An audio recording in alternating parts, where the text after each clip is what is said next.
Driving from Little Rock, Arkansas up to Memphis for some busking, that is some street performing, also just open mics and music in Memphis and everything.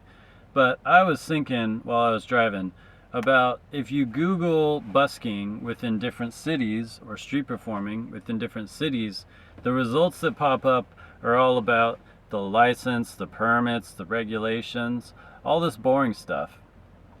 And I find that really frustrating. I just want to call out to everybody, all the talented musicians out there, the people who can get gigs, the people who enjoy playing and they got good music.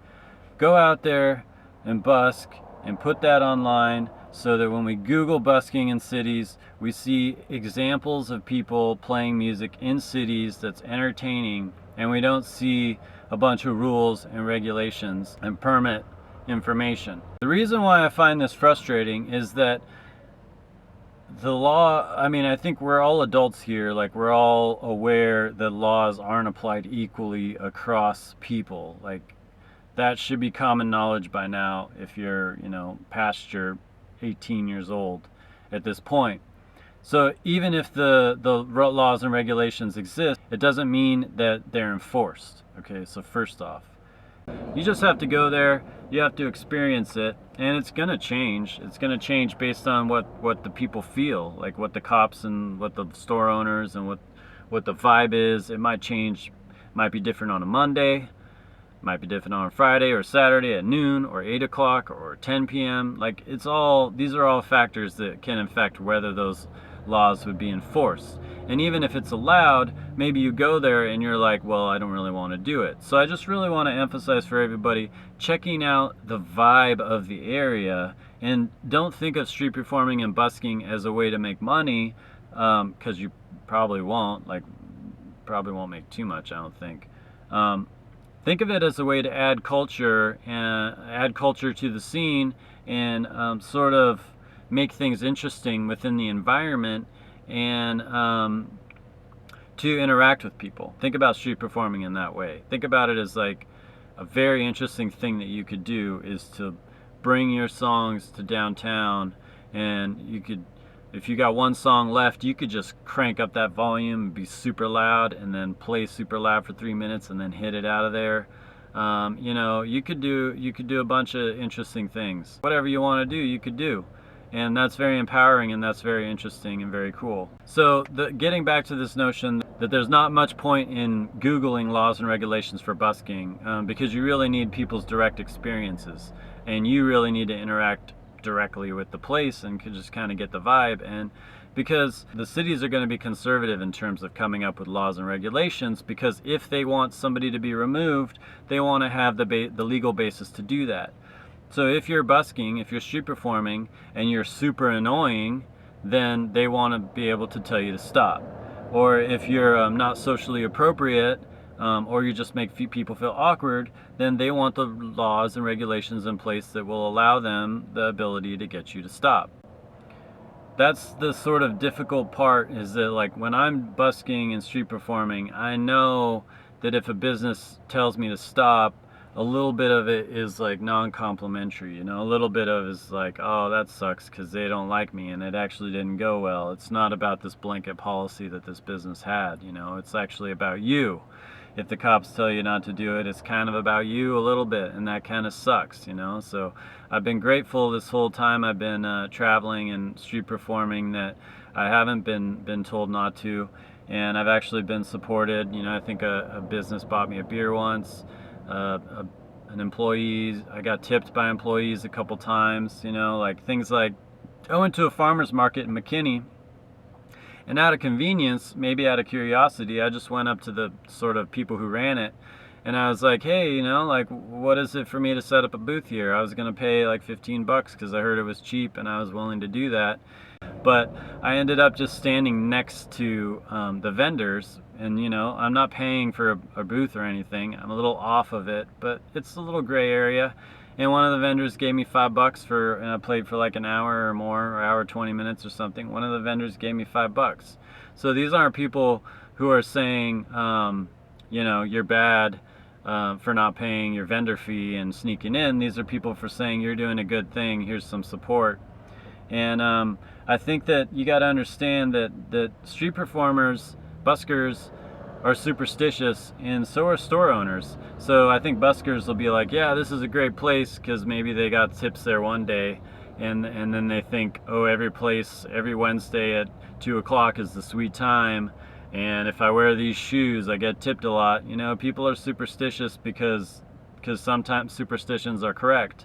And a store owner, if they notice that the store is not getting as much business when you're there, or even if they're just not getting enough business in general and they're struggling as a store, then they might even let that aggression out on you and say, hey, quit street performing. They'll be, basically the point is that they'll be superstitious too, and it might be a reflection of the fact that they're not doing well as a store. So I mean, I'm just like rambling at this point, but these are all a lot of ideas where I just want to say, you know, being socially appropriate on the streets is the thing. And this is, again, I've talked before when I was up in Santa Fe. I did a video about how the importance of how people need to be able to detect these things on their own without having laws and regulations to sort of enforce these things in a blanket way that's detached from our experiences in the world. And like, it reminds me of like when I street perform and when I play, I try to interact with people. I try to basically say hello and like feel a connection with them, like a genuine connection. And you know, I don't really do that when I'm just walking. When I'm walking around and I smile at someone, it's not really a real smile. But when I'm playing music and I smile, it's like a real smile. That's just the way it works for me. But I had this guy in Little Rock yesterday. He's like just sitting there on the sidewalk. He's like, it's hot out there, ain't it? And I was like, yeah, man, it's hot. And it's like we both connected. And then he gets up and he's like, hey, let me ask you a question. I'm like, God damn it, what the fuck? You know, it's so annoying. Like, just because I bonded with you on that question, now it's like, and the fact that you're actually moving over to me, like, makes it more of a commitment. Like, we're gonna have to exchange sentences, not just like simple word.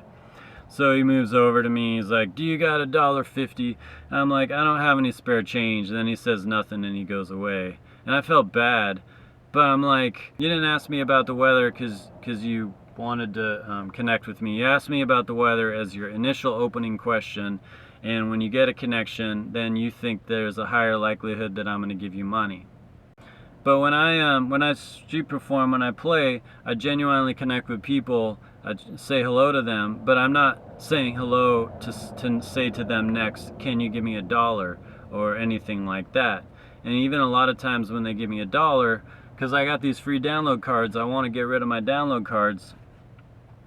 A lot of times I try to detect when it's socially appropriate to even just give somebody a download card, or whether it's appropriate to call it a business card instead of a download card. You know, like just here's a card, because people, I think what I've come to realize is that people might want to give you $1 if they think you're like down and out, but they don't want to take a free download card because they think they're taking from you. You know, it costs money and they know that they're not going to use it, so they're actually just taking from you, and they wanted to give from you. So I actually have to be sensitive to say, is this a person to give a free download card to, or is this a person to give a card to? Maybe they're not maybe they're not either. You know, if they drop money into my thing and I don't really detect a connection with them, or if they're leaving kind of quickly, then I don't bring it up. But if they kind of linger a little bit, then I say, hey, take a card. You know, so these are all just detecting things, and these are all aspects of this experience that I find fascinating. I find it very interesting, and that's kind of why I'm doing it. Because ultimately I feel that everything is about human connection, and music is a big aspect of connecting humans, is one of my fundamental beliefs, and I'm not sure what I'd be doing. So thanks for listening to my little rant. I know I went in a bunch of different places there. It happens sometimes. And so hit up that subscribe button if you want to keep in touch with new videos. I post one new video per week every Sunday. I post on these type of topics, my experiences with music, psychological ideas, my own personal music, and hit that bell if you want notifications of my posts next to that subscribe button. Hit the like if you like, hit the share if you share, and thanks for tuning in.